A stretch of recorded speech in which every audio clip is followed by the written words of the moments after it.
más, eso también le da derecho a un extraordinario. Les recuerdo que ni el completivo ni el extraordinario tienen nada que ver con el concepto que ustedes vienen conociendo de bachillerato de lo que es completivo y extraordinario. Si falta sin excusa pero con un promedio menor de C, entonces obviamente es una F. Expliquemos un poco más en detalle estas calificaciones.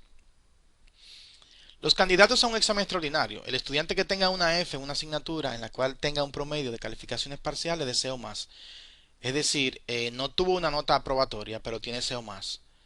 Los que no se presenten al examen final, no digan excusas y tengan un promedio de calificaciones parciales de C o más.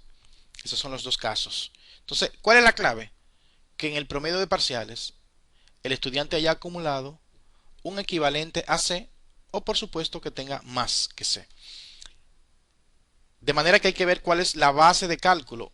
Un examen final que vale 20, entonces el promedio de parciales será calculado en base a 80.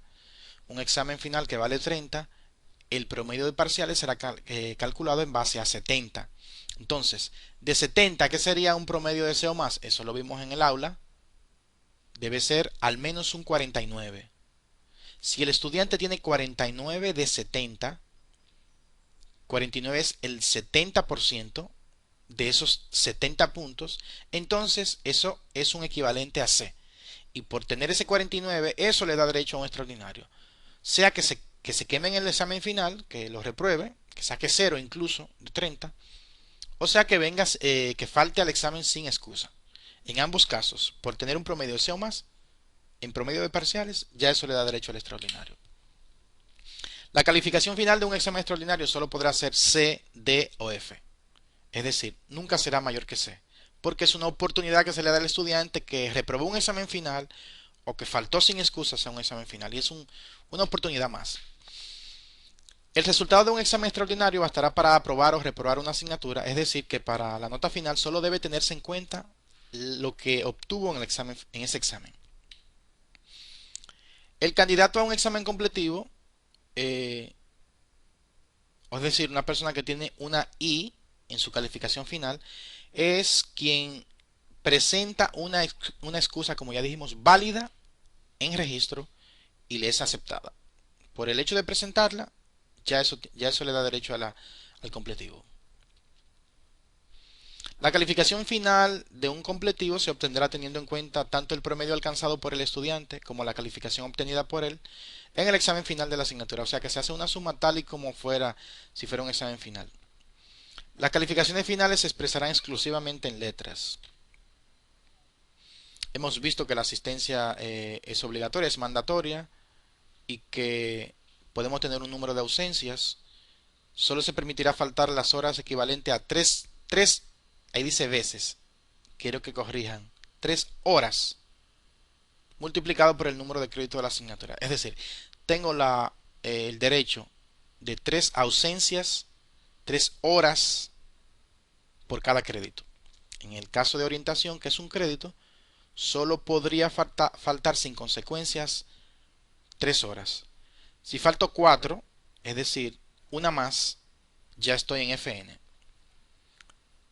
Aquí lo vemos. Si un estudiante falta más del número de veces permitido, automáticamente se le pondrá FN y reprobará por inasistencia excesiva.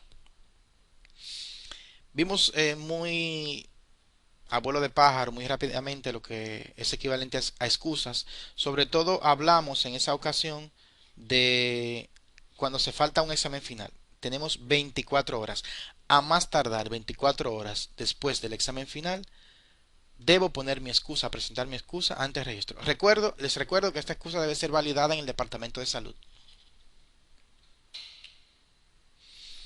Y otra de las cosas que vimos es la condición académica. La condición académica se define como la situación de un estudiante de acuerdo con su rendimiento académico. Se determina tomando en cuenta tanto el índice semestral como el índice acumulado. La condición académica normal puede ser normal o a prueba académica. Esos son los dos tipos de condición académica. Normal. Un estudiante estará en esta condición si cumple con dos disposiciones, dos requisitos. Uno, que por lo menos uno de sus dos últimos índices semestrales sea igual o mayor que 2.0. por lo menos uno de sus dos últimos semestrales. Puede ser el último, puede ser el penúltimo. Y estoy hablando de semestres regulares. Esa es la primera condición, ese es el primer requisito. Y que su índice acumulado sea igual o mayor que 2. Entonces son estas dos condiciones, estos dos requisitos necesarios y obligatorios para que un estudiante esté en condición académica normal. En el caso de prueba académica, puede caer a prueba académica por dos vías, como ya lo he explicado. Cuando obtenga dos índices semestrales consecutivos menores que 2.0, en semestres regulares, en ese caso, cae a prueba académica 1. La excepción por vía del semestral en el segundo es esta en el segundo semestre, porque el primero es una excepción. La otra vía es el índice acumulado y basta un índice acumulado para que el estudiante caiga a prueba académica. La excepción es el primer semestre. Siempre estará normal en el primer semestre. Muy bien, entonces tenemos dos vías, el semestral, el acumulado. Para caer a prueba académica 1, hacen falta, si es por vía del semestral, dos consecutivos en semestres regulares, exceptuando el segundo semestre. En este caso, por vía semestral, es a partir del tercer semestre. Por la vía del acumulado, basta un índice acumulado para caer a prueba académica 1. Por lo tanto, la excepción es el primer semestre, es decir, que la regla aplica a partir del segundo. De manera tal que por vía del semestral, para caer a prueba académica 2, hacen falta 3 índices semestrales consecutivos con índice por debajo de 2.0. 3 índices, prueba académica 2. Y para caer a prueba académica 3, el estudiante debe obtener 4 índices semestrales consecutivos con el índice semestral por debajo de 2. 4 índices, prueba académica 3. En el caso del índice acumulado es directo. Ya dijimos, un índice acumulado por debajo de 2, prueba académica 1. Dos índices acumulados por debajo de 2, prueba académica 2. Y 3 índices acumulados por debajo de 2, prueba académica 3. Estamos hablando de semestres regulares. Muy bien, continuamos. Ya vimos que hay tres excepciones, casos en que la condición académica no se afecta, no varía. En el caso por el índice semestral o el acumulado obtenido en su primer semestre cursado en la universidad. Es decir, en el primer semestre siempre, siempre el estudiante va a tener una condición académica normal, no importa el índice que obtenga. La otra, la otra excepción es que en verano, no importa el índice que obtenga el estudiante, la condición no varía, no se afecta, permanece la anterior. Si antes estaba a prueba académica 1, sigue a prueba académica 1. Si en el semestre anterior estaba a prueba académica 2, sigue a prueba académica 2. Y si estaba normal, sigue normal. Es decir, no varía. Claro, si saca un índice alto, es conveniente. Si saca un índice bajo en el semestre de verano, esto lo pone en mayor probabilidad de caer a prueba académica en el semestre regular siguiente. Y la última excepción es que cuando el estudiante está cursando una sola asignatura, no varía la condición académica de ese semestre, en ese semestre. Ya sea porque seleccionó una o ya sea porque las retiró casi todas y se quedó con una.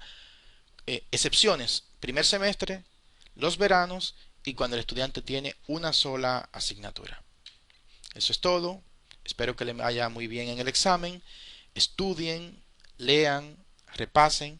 Entonces va condición académica, índice académico y los exámenes completivos y extraordinarios. Y por supuesto va un ejercicio de cálculo de índice tal como lo hemos estado haciendo a lo largo de estas 3 semanas. Pues les deseo éxito y que les vaya muy bien. El éxito depende de ustedes, de su estudio. Hasta luego.